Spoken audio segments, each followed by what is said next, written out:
নমস্কার, দেখছেন talk to Bangla. আমি অভিষেক রয়েছে আপনাদের সাথে। এই মুহূর্তে যে খবর নিয়ে উপস্থিত হয়েছি, পশ্চিমবঙ্গে এলেন ভারতবর্ষের রাষ্ট্রপতি এবং ভারতবর্ষের রাষ্ট্রপতিকে নিয়ে একটা বিতর্ক তৈরি হলো, কিন্তু সেই বিতর্কের কি কি পর্যায় উপপর্যায় বেরিয়ে এলো সমস্তটা আপনাদের সামনে রাখবো। এবং ডোমেস্টিক পলিটিক্সটাকে নিয়ে নরেন্দ্র মোদী কোন পর্যায়ে গিয়েছেন দেশের প্রধানমন্ত্রীর জায়গা থেকে, সেটা আপনাদের সামনে একদম কমপ্লিটলি আমরা ব্যাখ্যা করব। আপনাদেরকে জানাই, এই মুহূর্তে শনিবার দিন রাজ্যে এসেছিলেন ভারতবর্ষের রাষ্ট্রপতি দ্রৌপদী মুর্মু, এবং সেই শনিবার দিন তার আসার পরবর্তীতে যে ঘটনাটা ঘটে, পশ্চিমবঙ্গ সরকারের তরফ থেকে কোনো মন্ত্রী বা পশ্চিমবঙ্গ সরকার মুখ্যমন্ত্রী সেখানে যাননি তাকে রিসিভ করতে। এইটা হচ্ছিল রাষ্ট্রপতির বক্তব্য, এবং রাষ্ট্রপতি বেশ খানিকটা দুঃখ অনুভব করেছিলেন, তেমন তার বক্তব্য অনুযায়ী তিনি জানিয়েছিলেন। কিন্তু সেখানেই বিতর্কটা শেষ হয়ে গিয়েছিল। কিন্তু তার পরবর্তীতে এই বিতর্কের মধ্যে দেশের প্রধানমন্ত্রী তিনি আলাদা আলাদা তিনটে ভাষাতে টুইট করেন, এবং আলাদা আলাদা তিনটে ভাষা বলতে বাংলা, ইংলিশ এবং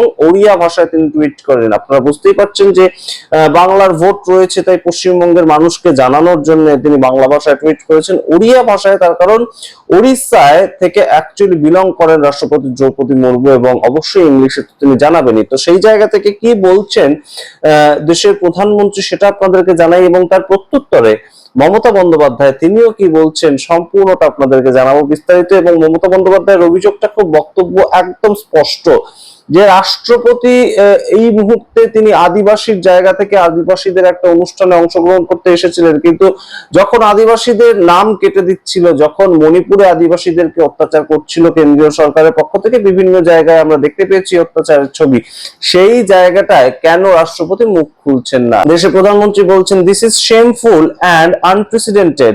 Everyone who believes in democracy and the empowerment of tribal communities is disheartened. অর্থাৎ একদম আদিবাসী সত্তাটাকে কেন্দ্র করে তার এই বক্তব্য যে যারা আদিবাসী কমিউনিটি থেকে বিলং করেন এবং তাদের এম্পাওয়ারমেন্টকে বিশ্বাস করেন, তাদের কাছে এটা অত্যন্ত হৃদয় বিদারক এবং একটা ঘটনা। এই যে ঘটনাটা ঘটলো কখনোই কাঙ্ক্ষিত নয়। তারপর তিনি বলছেন, the pain and anguish expressed by রাষ্ট্রপতি ji, who herself hails from a tribal community, has caused immense sadness in the minds of the people of India. একদম সরাসরি এই যে বক্তব্যটা তিনি ট্রাইবাল কমিউনিটিকে উদ্দেশ্য করেই মূলত বলতে চেয়েছেন যে আপনাদের কমিউনিটি থেকে বিলং করেন রাষ্ট্রপতিজি, এবং রাষ্ট্রপতিজি যেভাবে দুঃখ প্রকাশ করেছেন সেটা কখনোই কাঙ্ক্ষিত নয়। তো তার পাল্টা দেশের প্রধানমন্ত্রীকে একদম কথা শুনিয়েছেন এবং একটা ছবি পোস্ট করেছেন বলতে মুখ্যমন্ত্রী আপনারা জানেন ধর্মতলায় এই মুহূর্তে মেট্রো চ্যানেলে তিনি ধর্ণা দিচ্ছেন এসআইআর এর সূত্রে,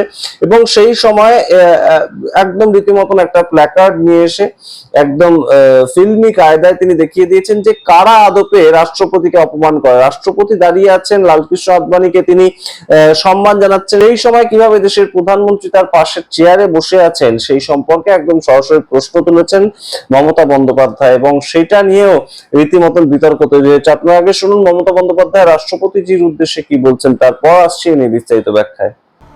क्या आपका पास पता है ट्राइबल को कितना नाम निकाल दिया है वोटर लिस्ट से? उसको हक छीन लिया। कभी तो पता कीजिए, मेहरबानी करके आप ढूंढ लीजिए बंगाल में सावताली के लिए हम लोग क्या किया, आउटसाइड स्टेट में क्या किया। जखन राजस्थाने आदिवासीদের উপর অত্যাচার হয় ट्राइबल के ऊपर, तब आप कहाँ थे? क्यों आप प्रोटेस्ट नहीं करते? क्यों उसको नहीं डांटते? जब महाराष्ट्र पे ट्राइबल का ऊपर अत्याचार होता है, आप क्यों प्रोटेस्ट नहीं करते? जब मध्य प्रदेश में होता है, आप क्यों नहीं करते? जब छत्तीसगढ़ में होता है, आप क्यों नहीं करते? আপনারা শুনলেন মমতা বন্দ্যোপাধ্যায়ের বক্তব্য, এবং এই মুহূর্তে আপনাদের জানাই একদম সরাসরি কিন্তু যে প্রশ্নটা ট্রাইবাল কমিউনিটিকে নিয়ে উস্কে দিয়েছেন দেশের প্রধানমন্ত্রী, সেখান থেকেই দেশের প্রধানমন্ত্রী রাষ্ট্রপতিকে ঠিক কতটা সম্মান দেন সেটা নিয়েও কিন্তু মমতা বন্দ্যোপাধ্যায় একদম পোস্টার শো করিয়েছেন। এবং আপনারা দেখতে পাচ্ছেন তৃণমূল কংগ্রেসের এমপি জুন মালিয়া সেই পোস্টার ধরে রেখেছেন একদম ধর্ণা মঞ্চের থেকে। সেখান থেকে এই মুহূর্তে যেটা গুরুত্বপূর্ণ বিষয় হয়ে উঠেছে, এটা তো ডোমেস্টিক পলিটিক্স, ভারতবর্ষের ডোমেস্টিক পলিটিক্স, এবং সেখানে সেখান থেকে দেশের প্রধানমন্ত্রী তিনটে ভাষায় আলাদা আলাদাভাবে বক্তব্য রাখতে পারলেন। আচ্ছা, এখান থেকে একটা প্রশ্ন আপনাদের মনে ওঠে না যে দেশের প্রধানমন্ত্রী তিনটে আলাদা আলাদা ভাষায় এই ধরনের একটা ঘটনায় বক্তব্য রাখতে পারলেন, অথচ যখন ডোনাল্ড ট্রাম্প একটার পর একটা বক্তব্য রেখে যাচ্ছিলেন, অপারেশন সিন্দুর আমি থামিয়েছি, সিজ ফায়ার আমি করেছি, এই সমস্ত নিয়ে, তখন একটা উত্তর দিতে পারছিলেন না। তিনি কখনো বলতে পারছিলেন না যে আমরা রাশিয়ার থেকে তেল কিনবো, তাতে কোনোভাবেই আমেরিকার কোনো পারমিশনের দরকার নেই, আমেরিকাকে পারমিশন দিতে হবে না, আমরা কার থেকে তেল কিনবো না কিংবা আমরা বুঝে নেবো। দেশের প্রধানমন্ত্রী এটা বলতে পারছিলেন না। বিশ্বগুরু তো তিনি, সেই হিসাবেই তো একদম বিজেপি থেকে প্রজেক্ট করা হয় সেই জায়গাটা, এবং সেইখান থেকে এই মুহূর্তে ডোমেস্টিক পলিটিক্স নিয়ে যার এতটা রীতিমতন সময় খরচা করার সময় রয়েছে, তিনি কেন ডোনাল্ড ট্রাম্পকে সঠিকভাবে উত্তর দিতে পারছেন না? এবং অবশ্যই এই যে ইরান এবং ইসরায়েলের যুদ্ধে ভারতের স্ট্যান্ড পয়েন্টটা কি, ভারতের কোন পর্যায়ে ভারত দাঁড়িয়ে আছে, সেই স্ট্যান্ড পয়েন্টটা ক্লিয়ার করতে কেন ছটা দিন লেগে গেল?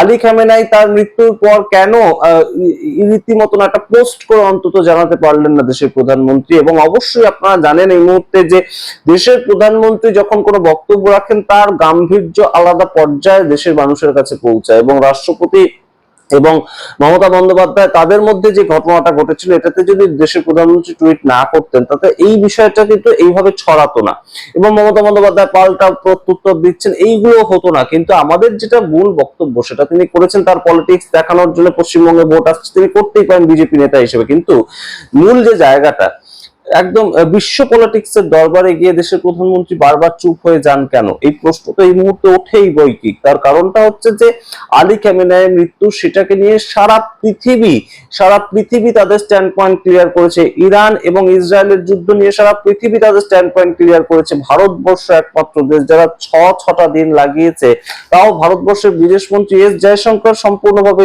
নিজে কিছু টুইট করে লেখেননি। কাকে পাঠিয়েছেন? তার যে সেক্রেটারি বিক্রম মিশ্রি, তাকে পাঠিয়েছিলেন আলী খামেনাইয়ের শোক প্রস্তাবে 2 লাইন লেখার জন্য। এবং সেই ঘটনা যখন ঘটতে পারে, দেশের প্রধানমন্ত্রী একটা টুইটও করতে পারেন না, তাহলে কিসের ভিত্তিতে আমরা এই মুহূর্তে বলবো তাকে বিশ্বগুরু? আপনারাই বিচার করবেন। এবং এই সামগ্রিক ঘটনা এই মুহূর্তে পারদ চলেছে, অবশ্যই পারদ চলেছে, এবং রাষ্ট্রপতি নিজের মুখে যখন বলেছিলেন যে তার সঙ্গে তো তার কোনো বৈরিতা নেই, মমতা বন্দ্যোপাধ্যায় তার বোন, এই বিষয়টাকে হাইলাইট করাবার জন্য পশ্চিমবঙ্গে যেহেতু ভোট আসছে, সেই জন্যই কিন্তু সংশ্লিষ্ট মহল মনে করছে যে এইভাবে সম্পূর্ণ বিষয়টার একটা রাজনীতিকরণ করলেন দেশের প্রধানমন্ত্রী। আপনারা কি মনে করেন? অবশ্যই কমেন্ট বক্সে কমেন্ট করবেন। দেখতে এখন টপ টু বাংলা, অবশ্যই টপ টু বাংলা ইউটিউব চ্যানেলকে সাবস্ক্রাইব করে দিন। ধন্যবাদ। ट्राइबल को कितना नाम निकाल दिया है वोटर लिस्ट से, उसको हक छीन लिया। कभी तो पता कीजिए, मेहरबानी करके आप ढूंढ लीजिए बंगाल में साउथाली के लिए हम लोग क्या किया, आउटसाइड स्टेट में क्या किया। जखन राजस्थाने आदिवासीদের উপর অত্যাচার হয় ट्राइबल के ऊपर, तब आप कहाँ थे? क्यों आप प्रोटेस्ट नहीं करते? क्यों उसको नहीं डांटते? जब महाराष्ट्र पे ट्राइबल का ऊपर अत्याचार होता है, आप क्यों प्रोटेस्ट नहीं करते? जब मध्य प्रदेश में होता है, आप क्यों नहीं करते? जब छत्तीसगढ़ में होता है, आप क्यों नहीं करते?